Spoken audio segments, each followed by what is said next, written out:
എല്ലാവർക്കും സിനിമ മേനിയക്കിൻ്റെ പുതിയൊരു വീഡിയോയിലേക്ക് സ്വാഗതം. ഹെലികോപ്റ്റർ ഹൈസ്റ്റ് എന്ന സീരീസിൻ്റെ 7ാമത്തെ 8ാമത്തെ എപ്പിസോഡിൻ്റെ ഒരു എക്സ്പ്ലനേഷൻ വീഡിയോ ആണിത്.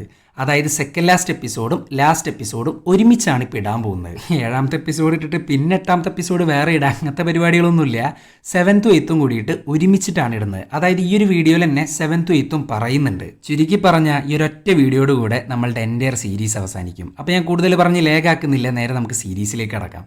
അങ്ങനെ ഹൈസ്റ്റൊക്കെ കഴിഞ്ഞ് ഏകദേശം 10 മിനിറ്റ് ആയിട്ടുണ്ട്. ബിൽഡിങ്ങിനകത്താണെങ്കിൽ അലക്സ് ഉൾപ്പെടെയുള്ള എല്ലാവരും ഭയന്ന് ഉറച്ചിരിക്കുകയാണ്. അപ്പോഴാണ് ആരോ വന്നിട്ട് വാതിൽ മുട്ടുന്നത്.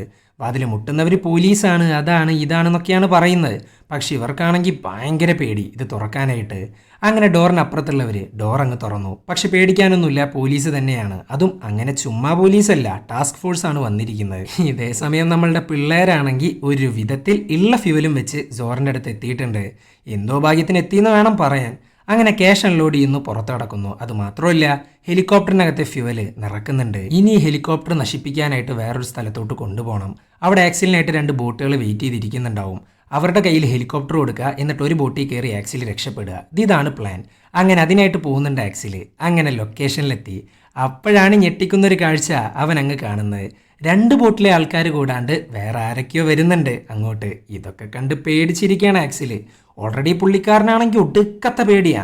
പിന്നെ പറയണ്ടല്ലോ, പിള്ളേർക്ക് വിളിച്ചു നോക്കുന്നു, എന്നാൽ കോള് പോകുന്നില്ല. പിന്നെ അവനൊന്നും നോക്കിയില്ല, ഹെലികോപ്റ്ററും കൊണ്ട് അങ്ങ് പറക്കാൻ ആരംഭിക്കുകയാണ്. ഇതിൻ്റെ ഇടയിലാണ് ഹാംസിക്കിനെ കാണിക്കുന്നത്. മോഷണത്തിൻ്റെ കാര്യങ്ങളൊക്കെ അറിഞ്ഞ് ആകെ ഭ്രാന്ത് പിടിച്ചിട്ടാണ് അവൾ വരുന്നത്. അങ്ങനെ അവൾ കൊള്ളയടിക്കപ്പെട്ട ബിൽഡിങ്ങിൻ്റെ ഫ്രണ്ടിലെത്തി. അവിടെയാണെങ്കിൽ പോലീസും മീഡിയക്കാരും ടാസ്ക് ഫോഴ്സൊക്കെ ആയിട്ട് ഒരു ബഹളാണ് അവിടെ. അതുമാത്രമല്ല, ഇവിടെ പോലീസുകാരേക്കാൾ റോള് കളിച്ചുകൊണ്ടിരിക്കുന്നത് ടാസ്ക് ഫോഴ്സാണ്. അതുകൊണ്ട് തന്നെ അവൾക്ക് തീരെ ഇഷ്ടപ്പെടുന്നില്ല. അങ്ങനെ ഇരിക്കുമ്പോഴാണ് റാമീനെയും പിള്ളേരെയും കാണിക്കുന്നത്. ഇവരുടെ സീക്രട്ട് ലൊക്കേഷനിലോട്ട് എത്തിയിട്ടുണ്ട്. എത്താന്ന് മാത്രമല്ല, മൊത്തം പൈസയും അങ്ങ് അൺലോഡ് ചെയ്യുന്നു. നോട്ട് കെട്ടുകൾ കണ്ടിട്ട് വൻ ഹാപ്പിയിലാണ് എല്ലാവരും. അങ്ങനെ ഇരിക്കുമ്പോഴാണ് ആക്സിലിനെ കാണിക്കുന്നത്. പാനിക്കായിട്ട് ഹെലികോപ്റ്റർ എടുക്കുകയും ചെയ്തു. ഇപ്പോൾ നിർത്താനായിട്ടൊരു സ്ഥലം കിട്ടുന്നുമില്ല. ഇതിൻ്റെ ഇടയിൽ ഫ്യൂവലിനാണെങ്കിൽ പിന്നെയും സീൻ വരുന്നു. അങ്ങനെ തപ്പി ഒരു വിധത്തിൽ ലാൻഡ് ചെയ്യാൻ പറ്റിയൊരു സ്ഥലം കണ്ടെത്തുന്നുണ്ട്. അങ്ങനെ ഹെലികോപ്റ്റർ ലാൻഡ് ചെയ്യുന്നു. ഇവനാണെങ്കിൽ ഒടുക്കത്തെ ടെൻഷനില്ല. സോ ടെൻഷൻ കൂടി അവിടെ അങ്ങ് ഛർദ്ദിക്കുന്നുണ്ട് ആക്സിൽ. എന്നിട്ട് അവൻ്റെ ഡ്രസ്സ് വരുന്നു, ഒരു കവറിലാക്കുന്നു, തൊട്ടടുത്തുള്ള വേസ്റ്റ് ബാസ്ക്കറ്റിൽ കൊണ്ടിടുന്നു. ഇതേ സമയം റാമിയാണെങ്കിൽ ക്യാഷ് എണ്ണിക്കൊണ്ടിരിക്കേ. അപ്പോഴാണ് ഞെട്ടിക്കുന്നൊരു കാഴ്ച അവൻ അങ്ങ് കാണുന്നത്. സംഭവം വേറെ ഒന്നുമില്ല, അവൻ്റെ കൈയിൻ്റെ മേളിൽ നിന്ന് ചെറുതായിട്ട് ചോര പൊടിഞ്ഞിട്ടുണ്ട്. അപ്പം തന്നെ ടെൻഷൻ അടിക്കാൻ തുടങ്ങിയിരിക്കുകയാണ് റാമി. കാരണം ആ ചോരയുടെ ചെറിയ അംശം ആ ബാങ്കിനകത്തെങ്ങാനും വന്നിട്ടുണ്ടെങ്കിൽ പിന്നെ ഇവരിലേക്ക് അന്വേഷണം വരാൻ യാതൊരു താമസം ഉണ്ടായിരിക്കില്ല. അങ്ങനെ ഒരു ചോരയുടെ കാര്യം റാമി മിഷേലിനോട് പറയുന്നു. അപ്പം തന്നെ നാട്ടിൽ നിന്ന് മാറി നിൽക്കാനാണ് മിഷേൽ പറയുന്നത്. കാരണം അതിനേക്കാൾ ബെസ്റ്റ് ഓപ്ഷൻ വേറെ ഇല്ല. പക്ഷെ പുള്ളിക്കാരനാണെങ്കിൽ ഫാമിലിയെക്കുറിച്ച് ആലോചിച്ച് ഇവിടുന്ന് മാറാൻ പറ്റില്ല എന്നൊക്കെയാണ് പറയുന്നത്. അതുമാത്രമല്ല, തൻ്റെ മൂത്ത മകൻ്റെ ബർത്ത്ഡേ ആണ് വരാൻ പോകുന്നത്. ഈ സമയത്ത് മിഷേൽ പറയാണ്, അതിനെക്കുറിച്ച് ആലോചിച്ച് വെറിയിടാവണ്ട, നിന്റെ മകൻക്കുള്ള ഗിഫ്റ്റ് ഞാൻ കൊടുക്കും എന്നൊക്കെ പറഞ്ഞ് ഒരു വിധത്തിൽ അവനെ പറഞ്ഞേക്കുന്നുണ്ട്. ഈ സമയത്താണ് ഹാംസിക്കിനെ കാണിക്കുന്നത്. പുള്ളിക്കാരത്തിയാണെങ്കിൽ ഭ്രാന്ത് പിടിച്ചിട്ടാണ് നടക്കുന്നത്. കാരണം ഇവരുടെ ഈ കേസിൽ റോള് കളിച്ചുകൊണ്ടിരിക്കുകയാണ് ടാസ്ക് ഫോഴ്സ് അഥവാ കൗണ്ടി പോലീസ്. അവന്മാർ വല്ലാണ്ട് റോള് കളിക്കാൻ നിന്നാൽ കേസ് ഇവരുടെ കയ്യിൽ നിന്ന് പോകും. അതുമാത്രമല്ല, സോറിനെ ഇതുവരെ ട്രാക്ക് ചെയ്യാൻ ഇവരെ കൊണ്ട് സാധിച്ചിട്ടില്ല. ഇതൊക്കെ ആലോചിച്ച് ഭ്രാന്തെടുത്ത് നടക്കുകയാണ് ഹാംസിക്ക്. അങ്ങനെ ഇരിക്കുമ്പോഴാണ് ഒരു ഇൻഫർമേഷൻ. സംഭവം വേറെ ഒന്നുമില്ല, ആക്സിൽ ഇറക്കിയ ഹെലികോപ്റ്റർ പോലീസുകാർ കണ്ടെത്തി. അതുമാത്രമല്ല, ബിൽഡിങ്ങിലോട്ട് എൻ്റർ ചെയ്യുന്നതിൻ്റെ ഫൂട്ടേജും അവർക്ക് കിട്ടിയിട്ടുണ്ട്. പക്ഷെ അതിലൊന്നും സോറിൻ്റെ ഹൈറ്റുമായിട്ട് ബന്ധപ്പെട്ട ഒരാൾ പോലും ഇല്ല. അങ്ങനെ ഈ സമയത്താണ് സോറിനെ കാണിക്കുന്നത്. മോഷണമൊക്കെ സക്സസ് ആയതിൻ്റെ അർമാദത്തിലാണ് പുള്ളി. അപ്പോഴാണ് ഒരു ഫോൺ കോള്. സംഭവം വേറെ ഒന്നുമില്ല, ആക്സിൽ കറക്റ്റ് ഡെസ്റ്റിനേഷനിൽ ഹെലികോപ്റ്റർ ലാൻഡ് ആക്കാത്ത കാര്യം ഇവൻ്റെ ആൾക്കാർ വിളിച്ചു പറഞ്ഞതാണ്. ഇത് കേട്ടേക്ക് സോറിനാണെങ്കിൽ ഞെട്ടിത്തരിച്ചിരിക്കുന്നുണ്ട്. കാരണം ആ ഹെലികോപ്റ്ററിനകത്ത് GPS ഉണ്ട്. അതെങ്ങാനും പോലീസുകാരുടെ കയ്യിൽ കിട്ടിയാൽ തീർന്ന്. അങ്ങനെ ഇക്കാര്യം സോറൻ മിഷേലിനോട് പറയുന്നു. ഇതേ സമയം ആക്സിലാണെങ്കിൽ പേടിച്ച് വിറച്ചാണ് നടക്കുന്നത്. ഇവൻ നേരെ മെക്ഡൊണാൾഡിൽ പോയിട്ട് ഫുഡ് വാങ്ങുന്നു, ഒരു ടാക്സി പിടിക്കുന്നു, ആസ് യൂഷ്വൽ ഓഫീസിലോട്ട് പോകുന്നു. അങ്ങനെ ഇരിക്കുമ്പോഴാണ് ഹെലികോപ്റ്റർ ഇരിക്കുന്ന ലൊക്കേഷൻ കാണിക്കുന്നത്. അവിടെ പോലീസുകാരും ഫോറൻസിക്കുകാരും ഒക്കെ ആയിട്ട് വൻ ബഹളാണ് അവിടെ. അതുമാത്രമല്ല, അങ്ങോട്ട് നമ്മളുടെ ഹാംസിക്കും വരുന്നു. അവിടെ നോക്കുമ്പോൾ ഇവിടെയുണ്ട് കൗണ്ടി ടീംസ്. പിന്നെ പോരാത്തതിന് ഹാംസിക്കാണെങ്കിൽ ഞെട്ടിയിരിക്കുകയാണ്. കാരണം ഇത്രയും വലിയ ഹൈസ്റ്റ് ഭംഗിയായിട്ട് നടത്തി, പക്ഷേ ഹെലികോപ്റ്റർ നശിപ്പിച്ചിട്ടില്ല, GPS എടുത്തുകൊണ്ട് പോയിട്ടില്ല. എന്തിന്? ഹെലികോപ്റ്ററിനകത്ത് DNA വരെ നശിപ്പിച്ചിട്ടില്ല. സോ മോഷണം മൊത്തത്തിൽ അവരുടെ കയ്യിൽ നിന്ന് പോയി എന്നുള്ളത് ഹാംസിക്കിന് മനസ്സിലായി. അങ്ങനെ ഇരിക്കുമ്പോഴാണ് പത്രസമ്മേളനം. മീഡിയക്കാർ പല ചോദ്യങ്ങളും ചോദിച്ച് പോലീസുകാരെ വട്ടം ചുറ്റിച്ചുകൊണ്ടിരിക്കുകയാണ്. പോലീസുകാർക്ക് ഓൾറെഡി മോഷണവുമായി ബന്ധപ്പെട്ട ഇൻഫർമേഷൻ കിട്ടിയിട്ടും എന്തുകൊണ്ട് മുമ്പേ ആക്ഷൻ എടുത്തില്ല എന്നൊക്കെയാണ് മീഡിയക്കാരുടെ ചോദ്യം. പോലീസുകാരാണെങ്കിൽ ഉത്തരം മുട്ടിയിട്ടാണ് ഇരിക്കുന്നത്. ഈ സമയത്താണ് റാമിയെ കാണിക്കുന്നത്. റാമി നാട് വിട്ടുകൊണ്ടിരിക്കുകയാണ്. ഇവൻ എവിടെയൊക്കെ പോകുന്നുണ്ടോ അവിടെയുള്ള ആൾക്കാർക്കൊക്കെ പറയാനുള്ളത് ഈ മോഷണത്തെക്കുറിച്ചാണ്. കാരണം യൂറോപ്പിനെ വരെ ഞെട്ടിച്ച മോഷണമാണ് ഈ സംഭവം. പിന്നെ ഞാൻ സീരീസിന്റെ തുടക്കത്തിൽ തന്നെ പറഞ്ഞിരുന്നു ഇതൊരു യഥാർത്ഥ സംഭവത്തെ ആസ്പദമാക്കിയിട്ട് എടുത്തിട്ടുള്ള ഒരു സീരീസ് ആണെന്ന്. അങ്ങനെ ഇരിക്കുമ്പോഴാണ് ആക്സിലിനെ കാണിക്കുന്നത്. പുള്ളിക്കാരനാണെങ്കിൽ ഇത്രയും ലൊടുക്ക് പരിപാടി ചെയ്തിട്ടും നോർമലായിട്ട് അഭിനയിച്ചുകൊണ്ടിരിക്കുകയാണ്. പക്ഷെ അവനെ തേടി സോറൻ വന്നു. സോറിനെ കണ്ടപാടെ ആക്സിലാണെങ്കിൽ പേടിച്ചു വിറച്ചില്ലാണ്ടായിട്ടുണ്ട്. അങ്ങനെ നടന്ന കാര്യങ്ങളെക്കുറിച്ചൊക്കെ സോറിന് പറഞ്ഞു കൊടുക്കുന്നു. നീ ആ സമയത്ത് ഇട്ടിരുന്ന വസ്ത്രം ഇപ്പം എവിടെയുണ്ട്? ഹെലികോപ്റ്റർ നിർത്തിയതിൻ്റെ തൊട്ടടുത്ത് ഒരു വേസ്റ്റ് ബാസ്ക്കറ്റ് ഉണ്ട്, അതിനകത്ത് ഇട്ടിരിക്കുകയാണ് ഡ്രസ്സ്. അങ്ങനെ സോറൻ ആ ഡ്രസ്സ് അവിടെ നിന്ന് എടുക്കാനുള്ള ഏർപ്പാടുകളൊക്കെ ചെയ്യുന്നു. ഇതേ സമയം ഹാംസിക്കാണെങ്കിൽ സ്റ്റോക്ക്ഹോം പ്രദേശത്തെ മുഴുവൻ ഫോൺ കോളിൻ്റെയും ലിസ്റ്റ് എടുക്കാൻ പറയുന്നു. പക്ഷേ ഇവിടുത്തെ പ്രശ്നം എന്താണെന്ന് വെച്ചാൽ ടോട്ടൽ 20,000 കോള് അന്ന് രാത്രി ഉണ്ടായിട്ടുണ്ട്. ഇതിൻ്റെ ഇടയിൽ നിന്ന് നമ്മളുടെ ആശാമാരെ നമ്പർ എടുക്കാന്നൊക്കെ പറഞ്ഞാൽ എളുപ്പമുള്ളൊരു കാര്യമല്ല. അങ്ങനെ ഇതിൻ്റെ ഇടയിലാണ് സോറിനെ ഏർപ്പാടാക്കിയ ആൾ നൈസായിട്ട് വേസ്റ്റ് ബാസ്ക്കറ്റിൽ നിന്ന് ഡ്രസ്സ് എടുത്ത് മാറ്റുന്നത്. എന്നാൽ കഷ്ടകാലത്തിന് ഒരു പോലീസുകാരൻ അത് സ്പോട്ട് ചെയ്യുന്നു, ചോദിക്കുന്നു. ഈ സമയത്ത് ഇങ്ങേര് കാണിച്ചു കൊടുക്കുന്ന കുറേ ആക്രി സാധനങ്ങളാണ്. ഞാൻ ആക്രിവിറ്റ് ജീവിക്കുന്ന ആളാണ് സാറേ എന്നൊക്കെ പറഞ്ഞ് നൈസായിട്ട് അങ്ങ് തടി തപ്പുന്നു. അങ്ങേരുടെ കോലം കണ്ടാലും പറയും ഒരു പാവം പിടിച്ച ആളാണ്. സോ പോലീസുകാരന് യാതൊരു ഡൗട്ടും വരുന്നില്ല, അങ്ങേരെ പറഞ്ഞു വിടുന്നു. ഈ സമയത്താണ് ഹാംസിക്കിനെ കാണിക്കുന്നത്. ഫോൺ ഓപ്പറേറ്റർമാർ വഴി റോബേഴ്സ് യൂസ് ചെയ്തിരുന്ന ഫോണുകളുടെ ലൊക്കേഷൻ കിട്ടാനുള്ള സംവിധാനം ഹാംസിക്ക് ഉണ്ടാക്കിയെടുക്കുന്നുണ്ട്.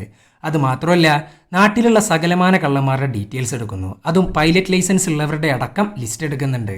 ഇതേ സമയം സോറിനാണെങ്കിൽ അവൻ്റെ ഷെയർ മുഴുവൻ ഏതോ ഒരു പറമ്പിൽ ഭദ്രമാക്കി വെക്കുന്നു. അങ്ങനെ ഇരിക്കുമ്പോഴാണ് ഈ റോബറിയുടെ ന്യൂസ് കേരൻ കാണുന്നത്. അപ്പം തന്നെ കേരനാണെങ്കിൽ ഭയങ്കരമായിട്ട് ഡൗട്ട് അടിക്കുന്നുണ്ട് ഇത് റാമിയാവോ എന്നൊക്കെ. സോ റാമിക്ക് വിളിച്ചു നോക്കുന്നു, പക്ഷെ കിട്ടുന്നില്ല. സോ അവൾ ആകെ പാനിക്കായിട്ടാണ് ഇരിക്കുന്നത്. ഈ സമയത്താണ് ആക്സിലിനെ കാണിക്കുന്നത്. ആക്സിലാണെങ്കിൽ വീട്ടിൽ വന്നിട്ട് വൻ അഭിനയമാണ്. എന്നാൽ അപ്പോഴാണ് നമ്മളുടെ ഹാംസിക്കിന് ഒരു ഇൻഫർമേഷൻ കിട്ടുന്നത്. പൈലറ്റുമാരുടെ ലിസ്റ്റ് എടുത്തതിൽ ഒരാളുടെ സ്ഥലപ്പേര് മാത്രം യുസ്ത്ര എന്നാണ്. ഈ പറയുന്ന യുസ്ത്രയിലോട്ട് ഇടയ്ക്കിടയ്ക്ക് സോറൻ പോവാറുണ്ട്. മുമ്പ് അവൻ്റെ പിന്നാലെ ആയിരുന്നല്ലോ പോലീസുകാർ. സോ അവനെ ഫോളോ ചെയ്തിരുന്ന ഒരു പോലീസിനെ വിളിപ്പിക്കുന്നു. യുസ്ത്ര എന്ന സ്ഥലത്തെക്കുറിച്ച് കൂടുതൽ തിരക്കുന്നു. യുസ്ത്രയിലോട്ട് അവൻ ഇടയ്ക്കിടയ്ക്ക് പോവാറുണ്ട്. ഇടയ്ക്ക് ഏതൊക്കെയോ 2 പേരെ മീറ്റ് ചെയ്യാറുണ്ട്. പക്ഷെ അവരെന്തൊക്കെയാണ് പറയുന്നതെന്നുള്ളത് എനിക്കറിയില്ല.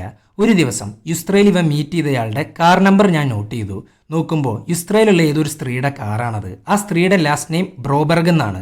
അത് കേട്ടേക്ക് ഹാംസിക്കിന് പൈലറ്റിനെ കിട്ടി. യുസ്ത്രയിലുള്ള 2-3 പൈലറ്റുമാരെ ഇവർ നോക്കി വെച്ചിട്ടുണ്ടായിരുന്നു. അതിൽ ബ്രോബർഗ് എന്ന് ലാസ്റ്റ് നെയിമുള്ള ഒരാൾ മാത്രമേ ഉള്ളൂ, ആക്സിൽ ബ്രോബർഗ്. സോ സോറൻ ആക്സിൽ 2 സസ്പെക്റ്റിനെ ഇവർക്കിപ്പോൾ കിട്ടിയിട്ടുണ്ട്. അങ്ങനെ ഈ സമയത്താണ് റാമിയെ കാണിക്കുന്നത്. പുള്ളിക്കാരൻ ഏതോ നാട്ടിലിപ്പോൾ സുരക്ഷിതമായിട്ട് എത്തിയിട്ടുണ്ട്. പക്ഷെ അവൻ്റെ പിന്നാലെ ആരൊക്കെയോ ഉണ്ട്. ആദ്യം അങ്ങനെ മൈൻഡ് ചെയ്യുന്നൊന്നുമില്ല, ചിലപ്പോൾ തോന്നുന്നതാണേലോ. അങ്ങനെ റാമി ഒരു ഇൻ്റർനെറ്റ് കഫേയിലോട്ട് പോകുന്നു. എന്നിട്ട് നാട്ടിലിപ്പോൾ എന്താ അവസ്ഥ എന്നൊക്കെ നോക്കുന്നുണ്ട്. നോക്കുമ്പോൾ ലോക്കൽ പത്രം മുതൽ ഇൻ്റർനാഷണൽ പത്രത്തിൽ വരെ ഇവരുടെ മോഷണത്തെക്കുറിച്ചാണ് സംസാരിക്കുന്നത്. ഇതൊക്കെ കണ്ട് ഞെട്ടിയിരിക്കുമ്പോഴാണ് ഏതോ ഒരുത്തൻ അവൻ്റെ പിന്നാലെ പിന്നെ ഫോളോ ചെയ്യുന്നത്. ഇതൂടെ കണ്ടപ്പോൾ പുള്ളിക്കാരൻ ഉറപ്പിച്ചു ഇത് തോന്നലല്ല എന്ന്. ഇതേ സമയം ഹാംസിക്കാണെങ്കിൽ ആക്സിലിനെ കുറിച്ചുള്ള ഫുൾ ഡീറ്റെയിൽസ് എടുക്കുന്നു. അവൻ്റെ ഫാമിലി, ബിസിനസ്, എന്തിന് അവൻ്റെ കൊക്കെയിൻ അഡിക്ഷനെ കുറിച്ചടക്കം അവൾ ചുരണ്ടി എടുക്കുന്നുണ്ട്. അത് മാത്രമല്ല നമ്മളുടെ റാമിയുടെ ചോര ഹാംസിക്കിന് കിട്ടിയിട്ടുണ്ട്. സോ ഇനി അങ്ങോട്ട് എന്ത് വേണേലും സംഭവിക്കാം. ഇതേ സമയം ആക്സിലിനെ കാണിക്കുന്നുണ്ട് കേട്ടാ. പുള്ളിക്കാരൻ ഇപ്പോഴും ഭയങ്കര ടെൻഷനിലാണ്. അങ്ങനെ ഇരിക്കുമ്പോഴാണ് അവൻ്റെ വീടിൻ്റെ പുറത്തായിട്ട് ഒരു കാറ് കാണുന്നത്. അതും അത്ര പരിചയമില്ലാത്തൊരു കാറ്. രാവിലെ മുതൽ ഈ ഒരു കാറിലിരുന്നുകൊണ്ട് പോലീസുകാർ അവനെ വാച്ച് ചെയ്തുകൊണ്ടിരിക്കുകയാണ്. ഇവിടെ ഹാംസിക്കാണെങ്കിൽ നേരത്തെ പറഞ്ഞ 20,000 കോളുകൾക്കിടയിൽ നിന്ന് പുതുതായി ഓണാക്കപ്പെട്ട സെൽഫോൺ ഡീറ്റെയിൽസ് എടുക്കുന്നുണ്ട്. സാധാരണ റോബേഴ്സ് യൂസ് ചെയ്യാറ് പുതിയ ബേണർ ഫോൺസാണ്. സ്മാർട്ട് ഫോൺസ് ഒന്നും അങ്ങനെ യൂസ് ചെയ്യാറില്ല. അത്തരത്തിലുള്ളൊരു പുതിയ ഫോണ്, ഒരു പുതിയ നമ്പർ. ഇതിൽ നിന്നാണെങ്കിൽ ഒരു മെസ്സേജ് പോയിട്ടുമുണ്ട്. പക്ഷേ അത് ബാങ്കിൻ്റെ പരിസരത്തുനിന്നല്ല, കുറച്ച് അപ്പുറത്തുനിന്നാണ്. അപ്പുറത്തുനിന്ന് പറയുമ്പോൾ സിറ്റി മുഴുവൻ കാണാൻ പാകത്തിനുള്ള ബിൽഡിങ്ങിൻ്റെ അടുത്തുനിന്ന്. സോ സിറ്റി മുഴുവൻ വാച്ച് ചെയ്യാൻ വേണ്ടിയിട്ട് ഒരുത്തിയെ നിർത്തിയിട്ടുണ്ടായിരുന്നല്ലോ, അവളുടെ കാര്യമാണ് ഈ പറഞ്ഞുകൊണ്ടിരിക്കുന്നത്. അങ്ങനെ ഈ ഫോൺ കോളിൻ്റെ അന്വേഷണം തുടരുന്നു. അങ്ങനെ ഇരിക്കുമ്പോഴാണ് ബാങ്ക് എംപ്ലോയീസിനെ ചോദ്യം ചെയ്യുന്നത്. അതിൻ്റെ ഭാഗമായിട്ട് അലക്സിനെ ചോദ്യം ചെയ്തുകൊണ്ടിരിക്കുകയാണ് നമ്മളുടെ ഹാംസിക്ക്. ഏതോ ഒരു ക്യാമറക്കകത്ത് റോബേഴ്സിൻ്റെ മുഖം പതിഞ്ഞിട്ടുണ്ട്. പക്ഷെ മാസ്ക് ഒക്കെ വെച്ചുകൊണ്ട് തന്നെ പോലീസുകാർക്ക് യാതൊരു പരിചയവുമില്ല. അങ്ങനെ ഈ ഒരു ഫൂട്ടേജ് അവർ അലക്സിനെ കാണിച്ചു കൊടുക്കുന്നു. കാരണം അലക്സാണ് ഈ ഒരു ബാങ്കിനകത്ത് കുറേ കാലമായിട്ട് വർക്ക് ചെയ്യുന്നത്. സോ എവിടെയൊക്കെ ക്യാമറ ഉണ്ട് എന്നുള്ളതിനെക്കുറിച്ച് നല്ല ധാരണയുണ്ട് അവൾക്ക്. അതുകൊണ്ട് തന്നെ ഹാംസിക്കിനൊരു സംശയം, ഇനിയിപ്പോൾ ബാങ്കിനെ കുറിച്ചുള്ള ഇൻഫർമേഷൻ കൊടുത്തിരിക്കുന്നത് അലക്സ് തന്നെയാണെങ്കിലോ.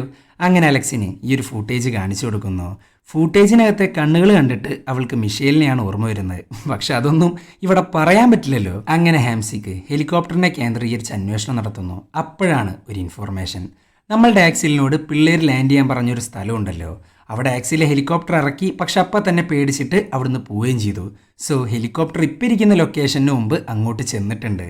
ഈ ഒരു ഇൻഫർമേഷനാണ് അവൾക്ക് കിട്ടുന്നത്. എന്തിനായിരിക്കും അവിടെ നിർത്താണ്ട് അവിടുന്ന് പോയിട്ടുണ്ടാവുക എന്നിങ്ങനെ ആലോചിച്ച് മൂഡ് കളഞ്ഞിരിക്കുന്നുണ്ട് ഹാംസിക്ക്. അപ്പോഴാണ് കൂടെ ജോലി ചെയ്യുന്ന ഒരു സീനിയർ ഒരു കാര്യം പറയുന്നത്. ഇത്തരത്തിലുള്ള കള്ളന്മാര് പൈസ കൗണ്ട് ചെയ്യാണ്ട് ഒരിക്കലും അൺലോഡ് ചെയ്യില്ല. സോ പൈസ ഇറക്കാനാണ് ആ ഒരു സ്ഥലത്ത് ഹെലികോപ്റ്റർ നിർത്തിയിട്ടുണ്ടാവുക എന്ന് വിചാരിക്കുക. അങ്ങനെയാണെങ്കിൽ ആ പൈസക്കൊപ്പം അത് കൗണ്ട് ചെയ്യാനായിട്ട് കള്ളന്മാരും ഇറങ്ങിയിട്ടുണ്ടാവും. പക്ഷെ ഇവർക്ക് കിട്ടാത്തൊരു ഉത്തരം എന്താന്ന് വെച്ചാൽ ആക്സിൽ ഇപ്പം ഇരിക്കുന്ന സ്ഥലത്ത് ഹെലികോപ്റ്റർ എന്തിനിറക്കി എന്നുള്ളതാണ്. സംഭവം നമുക്കറിയാം അത് പേടിച്ചിട്ടാണ് എന്നുള്ളത്, പക്ഷെ അവർക്കറിയില്ലല്ലോ.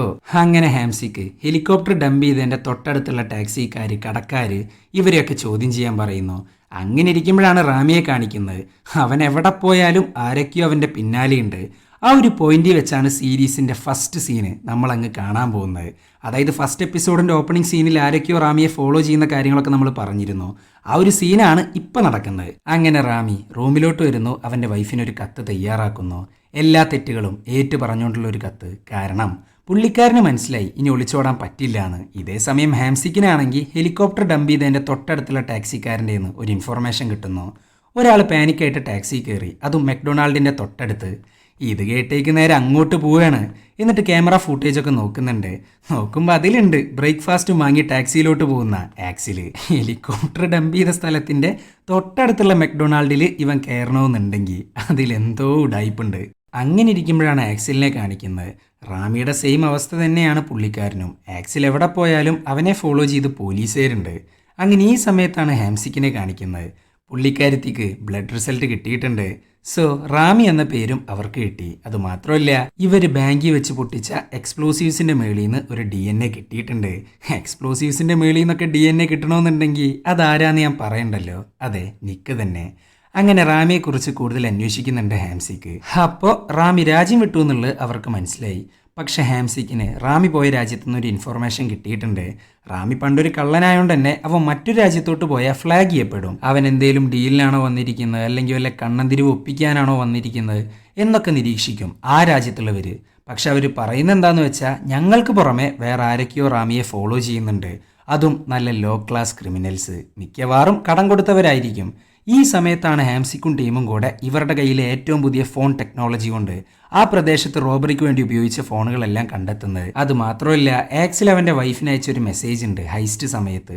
അതും കൂടി അങ്ങ് ട്രാക്ക് ചെയ്യുന്നു. ചുരുക്കി പറഞ്ഞാൽ മിഷേൽ ഉൾപ്പെടെയുള്ള എല്ലാവരുടെയും ഫോൺ നമ്പർ ഈ മാരക ടെക്നോളജി കൊണ്ട് അവർ ഒപ്പിച്ചെടുക്കുന്നുണ്ട്. ഇത്രയും വലിയ സെറ്റപ്പ് ഇപ്പോൾ വന്നിട്ടുള്ളൊരു കാര്യമാണ്. അതുകൊണ്ട് തന്നെ മിഷേലിനൊന്നും ഇതിനെക്കുറിച്ച് യാതൊരു വിവരം ഉണ്ടായിരുന്നില്ല. ഇനി അഥവാ ഉണ്ടായിരുന്നെങ്കിൽ അവനെ ഒന്ന് മഷിയിട്ട് നോക്കിയാൽ പോലും പോലീസുകാർക്ക് കിട്ടിയിരുന്നില്ല. കാരണം ഇതിൽ നിന്നൊക്കെ തടി തപ്പാനുള്ള വഴി അവൻ്റെ കയ്യിൽ 100 എണ്ണം ഉണ്ടാവും. അങ്ങനെ എല്ലാവരെയും പോലീസ് പിടിച്ചു. ആദ്യം തന്നെ സോറിനെ, രണ്ടാമത് നമ്മളുടെ ആക്സിലിനെ, അതും എയർപോർട്ടിൽ വെച്ച്, മൂന്നാമത് റാമിയെ, അതും അവൻ്റെ പാസ്പോർട്ട് അങ്ങ് കട്ട് ചെയ്യുന്നു. അതുകൊണ്ട് തന്നെ ക്രിമിനൽസ് അവനെ തേടിയെത്തുന്നതിന് മുമ്പ് ആ രാജ്യത്തെ പോലീസ് എത്തുന്നു, പിടിക്കുന്നു, അവനെ ഇങ്ങോട്ട് എത്തിക്കുന്നു. അങ്ങനെ ഇരിക്കുമ്പോഴാണ് വലിയൊരു ചേസിന് ശേഷം മിഷേലിനെയും അങ്ങ് അറസ്റ്റ് ചെയ്യുന്നത്.